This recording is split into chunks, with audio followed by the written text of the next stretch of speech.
Welcome to the Solis. We are finally back home after 4.5 months on an adventure, and we have been 3 months in Australia.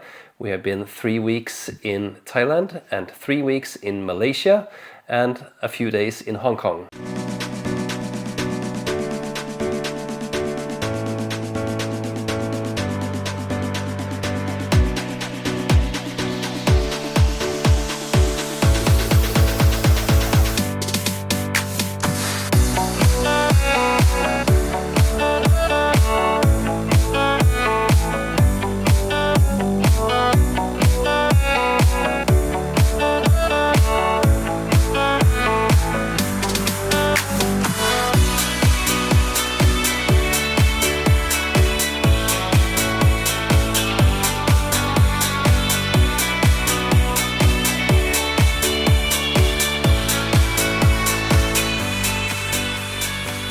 We have now been home for almost 2 weeks, and today we will talk about and try to explain the feeling after being away for so long.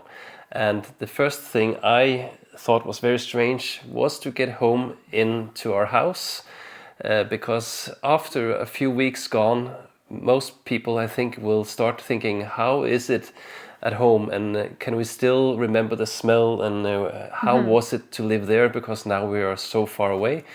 And I came in, and the smell I couldn't recognize because it's been empty we didn't rent out the house, so the smell was, you could feel that it's been empty for a long while. There's During the winter no especially. smell from food or people or anything. And a bit chilly temperature because we have saved some money on the heating. And I also, for example, couldn't find out how to put on the shower at first. We had almost bought right before we left, a new shower. And how was that again to put that on? And where is all our things in the kitchen? I looked for some stuff there. Yeah. So it was a strange feeling in the first hours to come back to how we had it before we left. Yeah, I can agree on the kitchen that I had like, where do we have those things to cook, and where is it? And just being a little bit like a stranger in the kitchen. But we've been looking to come home for a long time. And I felt great. I just came in and like, oh, we have a really nice house. I really enjoyed looking at all the places that during the daily lives, like, maybe we should do that, maybe we should fix here. But after living in many different places, I felt good coming in. I can remember that you actually were surprised how nice our home is. So that's a good feeling that you actually feel like that. Yeah. So that's good. Of course, the thing that we've been waiting for the most is to meet the family again. So we've been very lucky because your mom, she took care of the house and cleaned a little bit and prepared a dinner for us and did some groceries. So that was great, and it was so nice to meet them. Very happy moments, especially for our little one. Yeah, we really looked forward to them, and finally also give that gift back that they have a grandchild that they haven't seen for so long, and we were like kind of evil taking her away for a lot, but then come back and see that love again. So it was very nice moments.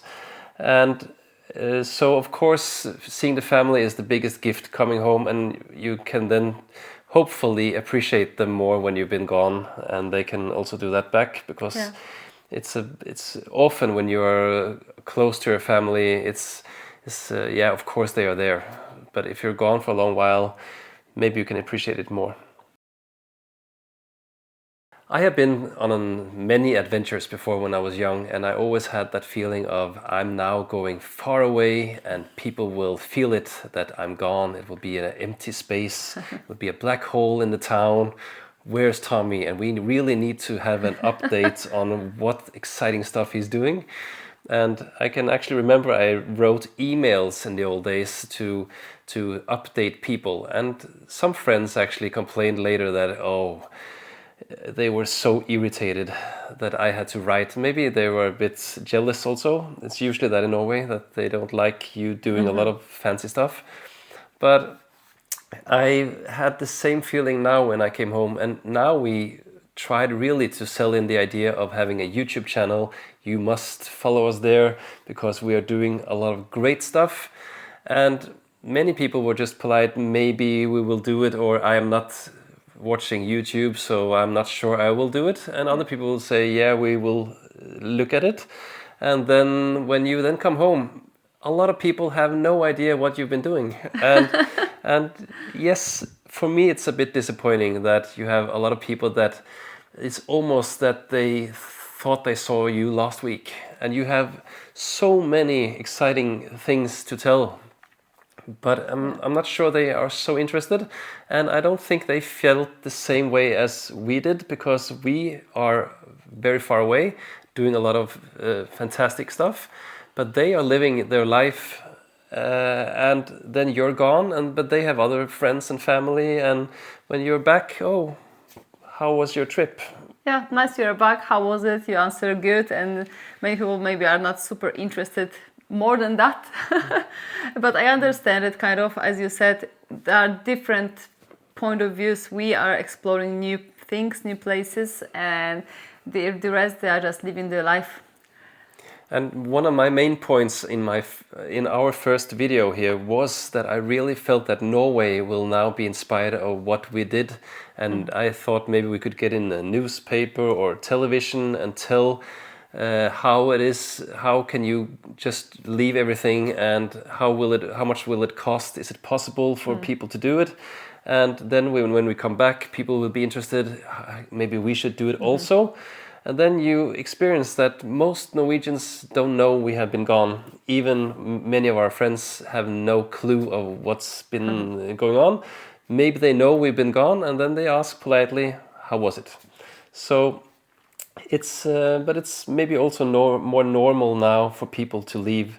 There are people that have done more extreme stuff, going to the jungle with their family, or buying a boat and traveling around on the big sea. So it's not that extreme what we did, but I can feel it that we have done so much on YouTube, and it's actually our Australian friends that are mostly interested. Following the most, yeah, but I think the closest circle was still interested and following our videos and supporting the trip. Yeah, of course, I will not step on the toes on all those friends that have followed us. So it's not like that. It's just I felt the country would be more interested, and because I felt it was such an amazing idea. When we were, especially in Australia, because we felt we were at war, we were actually on the other side of the globe, but we were starting to dream, and we have a video also of everything we're missing, and it was a lot of unhealthy stuff, and it was also simple things as bread and the tap water that is very clean here. And then you come home and everything is amazing. Oh, smell and taste that chips, and oh, finally real chocolate, and that water is so clean and it's so cold. And then sitting in the car and actually, I know how to drive a car. Know. And everything was automatic, and then it's a bit cold but clean air outside, and then it takes a few days, then you get into it. After 2 weeks, it is, for me also, maybe a bit sometimes a feeling, have I actually been gone? Yeah, I have a feeling that the only thing that changed is the scenery outside. So we left during winter, now it's spring, now today we have a great weather with sunshine. So that's the only thing that changed. Our mindset is like coming back to where we were before we left. It's a really strange feeling. And again, I have a memory when I was on my adventures when I was young and studying somewhere. I came home to my mom and I was the king. I came home and she made all the food I loved, and what can I do for you today? And I have joked a lot, and she laughs about it, that it usually took maximum 2 days. And then it was back to, Tommy, you can clean up after yourself. You can make your own food. You're grown up, So it's not that many days, and maybe you people have tried. And please comment if you have any stories to tell when you have been gone for a long while and think that the world is ready to greet you to back. greet you back and treat you like the king you are. And then it doesn't take a very long time usually. I'm sure it is something you can relate to. Yeah. We planned our comeback very well because we arrived home right before the Norwegian National Day. So in our next video we will show you the celebration in our small town and talk a little bit about the traditions here.